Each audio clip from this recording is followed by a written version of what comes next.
Bonjour, dans cette vidéo, je vais vous parler des bases pour avoir un chien ou un chiot agréable à vivre. Très souvent, quand on parle de bases, on pense assis, couché, marche au pied, pas bouger, rappel. Alors, certes, ce sont des choses qui sont importantes, c'est pas moi qui vais vous dire le contraire, mais selon moi, c'est vraiment pas la priorité, c'est pas par ça que vous devez commencer. Dans cette vidéo, je vais vraiment vous donner les 14 éléments sur lesquels vous devez travailler avant toute chose et qui sont pour moi la base. La première chose que vous allez devoir mettre en place, c'est la confiance. C'est par ça que vous devez commencer pour une très bonne et simple raison, c'est que c'est le socle de l'éducation de votre chien. Si vous n'avez pas le socle solide, tout le reste va se casser la figure. Pour créer une relation de confiance, il va falloir déjà éviter d'être lunatique, éviter d'être d'un tempérament changeant. Nous, hein. Donc, pas être un coup super gentil, celui qui donne à manger, celui qui donne des friandises, qui fait des câlins, qui joue avec son chien, et de temps en temps celui qui lui crie dessus et qui l'engueule. On veut surtout pas être Dr Jekyll et Mr Hyde, parce que c'est le meilleur moyen pour avoir un chien qui va pas avoir confiance en vous. Faut éviter de le mettre dans des situations qu'il ne sait pas gérer, dans des situations qui sont trop compliquées pour lui. Imaginez, moi j'ai peur des araignées, si on m'amène à un lieu où il y a plein d'araignées, la personne qui m'a amené là, je vais la détester, j'aurai plus jamais confiance en elle. Le chiot, c'est exactement la même chose. Si vous le laissez tomber quand il y a un autre chien qui se pointe et qui commence à le harceler, à lui faire peur, vous n'allez pas pouvoir créer cette relation de confiance. Donc, première chose, créer une relation de confiance avec lui. La deuxième chose, c'est la marche en laisse détendue parce que dès le départ, vous allez devoir promener votre chiot pour le socialiser, pour le familiariser à son environnement. Et pour ça, ça va se faire en laisse, peut-être pas tout le temps, peut-être pas partout, mais il va y avoir forcément des moments où il sera en laisse. Très souvent, le chiot, parce qu'il a des petites pattes, il marche à notre rythme, donc on se dit c'est bon, il tire pas en laisse. Et on fait rien de spécial. Sauf que si vous faites rien de spécial, vous lui apprenez pas que c'est ce comportement-là que vous voulez. Quand il va grandir, il va avoir des foulées plus grandes, il va marcher plus vite, et vous allez vous rendre compte qu'il se met à tirer. Donc ce qu'on veut, c'est dès le départ commencer à lui apprendre à avoir une marche en laisse détendue, c'est-à-dire un chien qui marche, qui me suit, mais qui tire pas sur la laisse. Si vous voulez avoir des conseils sur la marche en laisse détendue, j'ai écrit un article de blog, je vous mettrai le lien en description de cette vidéo. Le troisième point sur lequel il va falloir que vous travaillez, c'est l'apprentissage du calme et la capacité du chiot à s'occuper tout seul. Le chiot, au départ, il a envie d'être en interaction avec vous, il a envie de faire des choses avec vous, et c'est normal, et il va falloir faire des choses avec lui, hein, qu'on soit bien d'accord là-dessus. Mais il faut aussi qu'il apprenne à s'occuper tout seul. C'est pour ça que les choses à ranger sont quelque chose d'important, il va falloir lui donner des choses à ranger, comme ça il s'occupe tout seul. Et c'est important parce que plus votre chiot est capable de s'occuper tout seul, plus il est capable de ne rien faire, et plus la solitude va être facilitée. Le quatrième apprentissage que je vous invite à mettre en place avant toute chose, bien avant le assis, c'est le panier. C'est-à-dire lui apprendre à aller au panier, à y rester, à n'en sortir que quand vous l'y autorisez. C'est un apprentissage qui peut ne pas vous paraître très évident aujourd'hui, mais c'est un apprentissage nécessaire parce que le assis, c'est un gros inconvénient, c'est que c'est statique et c'est comprimant pour le chien. Le chien qui est un petit peu excité, on lui demande d'être assis, il est là, on dirait un ressort qui est prêt à bondir quand on va le lâcher. Alors que le panier, le chien, il peut adopter le assis, le coucher, il peut être debout à trépigner. Il apprend déjà une notion d'un lieu dans lequel il doit rester. Donc le panier, c'est vraiment un apprentissage de base qui va vous permettre de lui apprendre à se poser, à être calme, et qui vous permettra aussi de commencer l'apprentissage des autocontrôles. Ensuite, et c'est lié à l'apprentissage du panier, il y a le signal de libération. Qu'est-ce que c'est? C'est le signal qui autorise le chien à sortir du panier, à sortir de la position assise, à arrêter une marche au pied, à cesser l'ordre que vous lui avez demandé. Et ça, c'est un signal qui est énormément délaissé, qu'on apprend très rarement finalement, parce que souvent on apprend au chien assis, ensuite on lui dit pas bouger, on le répète hein, parce qu'on n'est pas trop sûr que ça marche, et on oublie de lui dire quand il a le droit de bouger. Cet ordre-là donne énormément de clarté au chien. Ça vous donne à vous aussi beaucoup plus de clarté, comme pas bouger que vous allez avoir tendance à répéter et qui en plus n'a pas de valeur en soi, qui ne sert pas à grand chose. Vous avez demandé un truc au chien, s'asseoir par exemple, maintenant il n'a plus qu'à attendre le moment où vous allez le libérer. L'ordre interruptif, il est vachement utile pour les chiots parce que parfois ils font des bêtises, on n'a pas pu tout anticiper. Du coup, il va falloir qu'on puisse l'interrompre. Parce que là, il est en train de me choper ma carte bleue, par exemple, et du coup, je veux qu'il puisse s'arrêter. Donc, l'apprentissage de cet ordre interruptif, qui va vraiment être un arrête immédiatement ce que tu es en train de faire, est hyper intéressant. Il va vous éviter de vous fâcher après votre chien.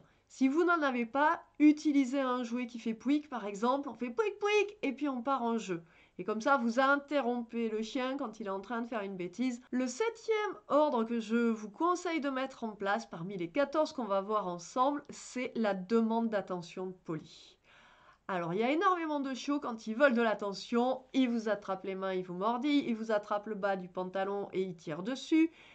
Ils aboient, peu importe, mais ils trouvent des manières de demander de l'attention qui ne nous conviennent pas, qui font qu'on va s'énerver, le fâcher, l'engueuler, ou on va s'impatienter en tout cas, et on va pas être dans le plaisir de vivre avec notre chien. Pour éviter tout ça, enseignez au chien une demande d'attention polie. Ça peut être simplement quand le chien prend un de ses jouets, je joue avec. Très vite, le chien va prendre l'habitude d'aller chercher un de ses jouets plutôt que de vous tirer par le bras, par les mains, par les pieds, par je ne sais quoi. Beaucoup de chiens vont l'avoir appris en vous volant quelque chose. Il y a une écharpe qui traîne, je la prends et à chaque fois, mon maître prend un jouet et je joue avec lui. Du coup, le chien comprend que quand il vous vole quelque chose, hop là, il a du jeu. Donc, enseignez-lui une façon polie de demander de l'attention. Ça peut être aussi, je te donne un petit coup de museau au niveau du coude. Ça peut être, je m'assois et je te regarde avec un air de chien battu. Peu importe ce que vous choisissez, mais en tout cas, enseignez-lui une façon qui vous convient de vous demander de l'attention. Petit à petit, vous allez pouvoir lui demander de patienter.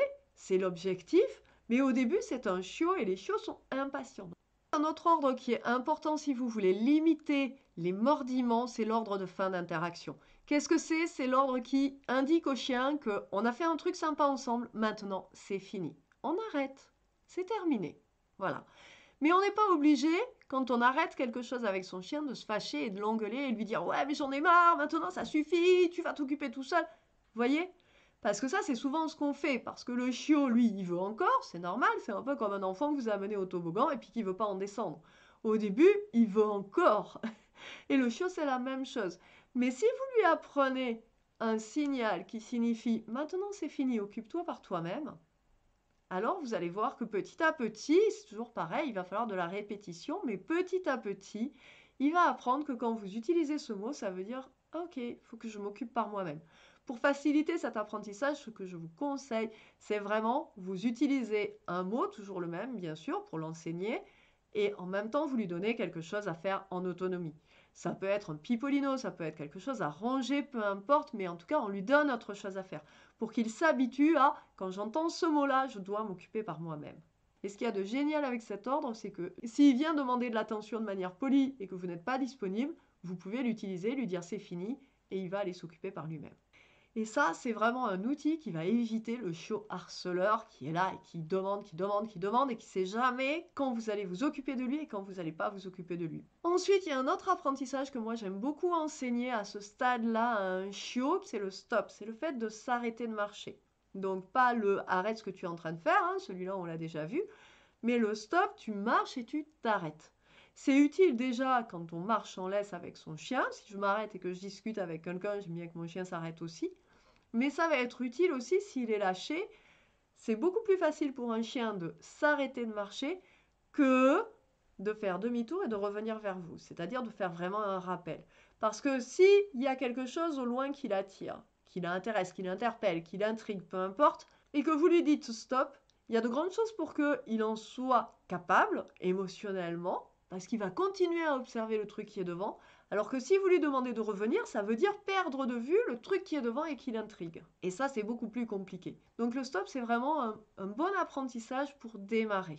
Ensuite, il y a l'exercice de la main cible. Le fait que le chien vienne poser son museau sur la main. C'est un apprentissage très intéressant pour plein de raisons. D'abord parce que si je présente ma main au chien, je veux qu'il vienne la toucher, il va être obligé de m'approcher. Et beaucoup de chiots, parce que à force qu'on veuille les rattacher, qu'on veuille les attraper, qu'on veuille les brosser, ils hésitent à nous approcher. Alors qu'avec cet exercice-là, le chien, il apprend à venir avec plaisir nous toucher la main. Et ça, c'est déjà hyper intéressant. Ensuite, c'est quelque chose qui est très rigolo pour les chiens. Beaucoup de chiens, ils trouvent ça fun parce que c'est quelque chose qui se fait dans le mouvement. C'est pas un assis, c'est pas un stop. c'est pas un coucher, c'est même pas un panier où quand même tu es limité dans l'espace. Là, c'est quelque chose, je vais pouvoir courir et venir toucher.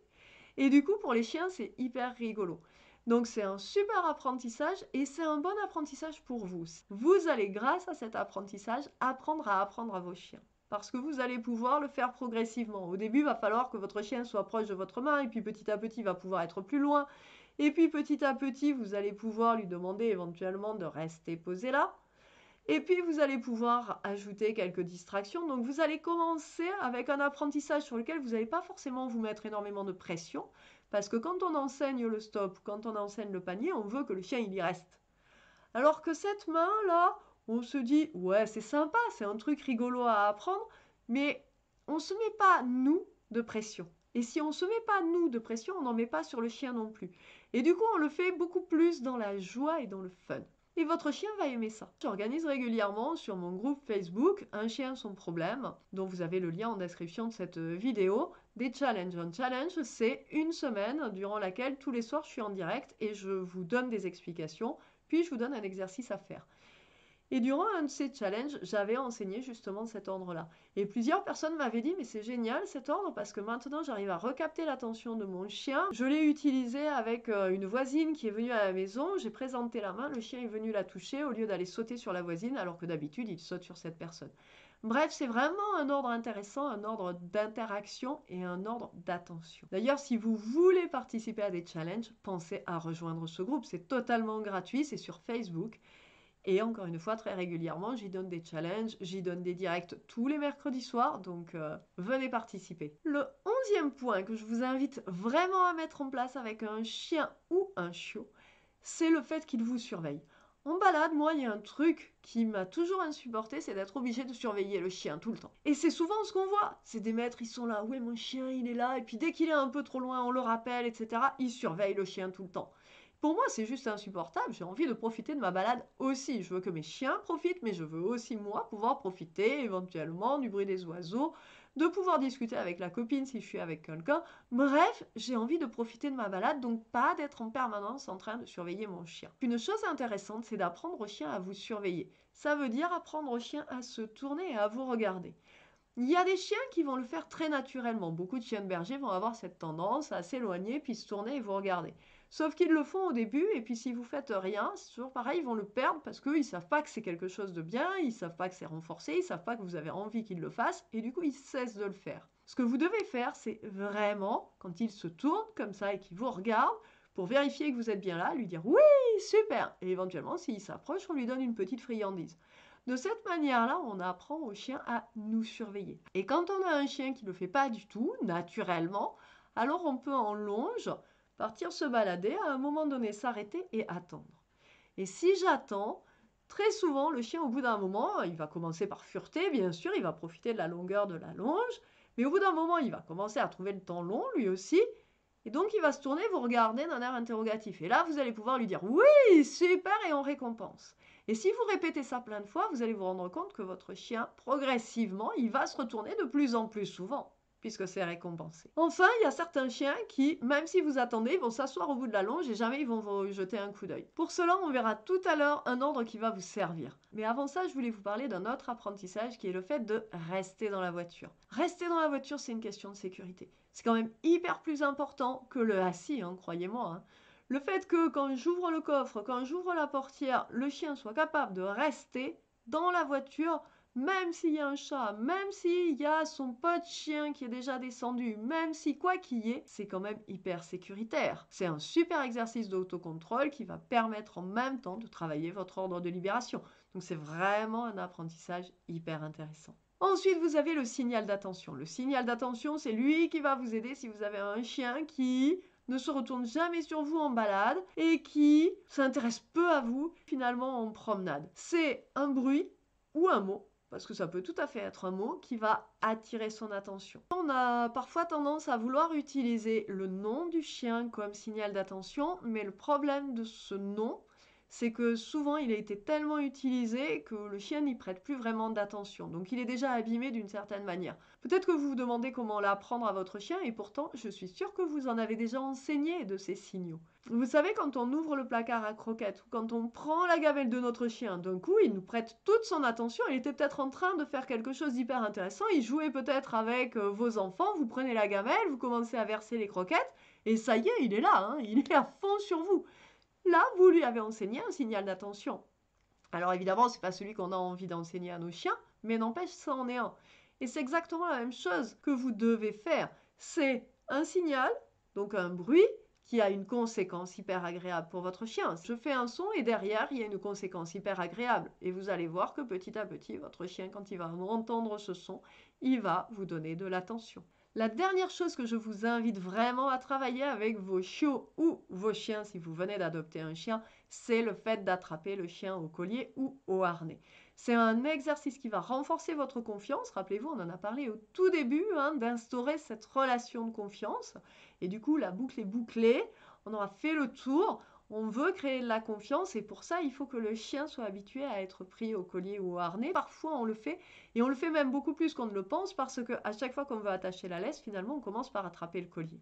Et il y a beaucoup de chiens qui vous tournent autour, vous savez, ils veulent pas s'approcher et on se dit c'est parce qu'ils veulent pas être attachés. Mais en fait, c'est pas ça le problème pour certains, hein, pas pour tous, mais pour certains, c'est vraiment le fait que être pris au collier est quelque chose d'hyper désagréable. Or, on commence par attraper le collier pour ensuite pouvoir attacher la laisse. Et ils n'aiment pas cette manipulation.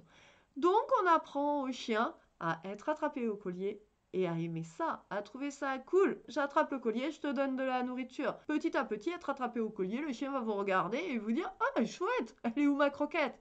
Vous lui aurez appris que être tenu au collier, c'est quelque chose de cool. Et ça, c'est le début des manipulations. Voilà, vous avez vu, on a répertorié 14 apprentissages par lesquels vous devriez commencer et on n'a même pas vu le assis, on n'a même pas vu le coucher et on n'a pas vu le rappel non plus. Encore une fois, c'est des ordres intéressants à apprendre à son chien. Oui, il faudra les lui enseigner, c'est certain, surtout le rappel d'ailleurs, mais c'est pas la priorité. Pour l'instant, la priorité, c'est vraiment ces 14 demandes. J'espère que cette vidéo vous a plu et si c'est le cas, pensez à la liker, à la commenter et surtout abonnez-vous à la chaîne et je vous dis à jeudi prochain pour une nouvelle vidéo.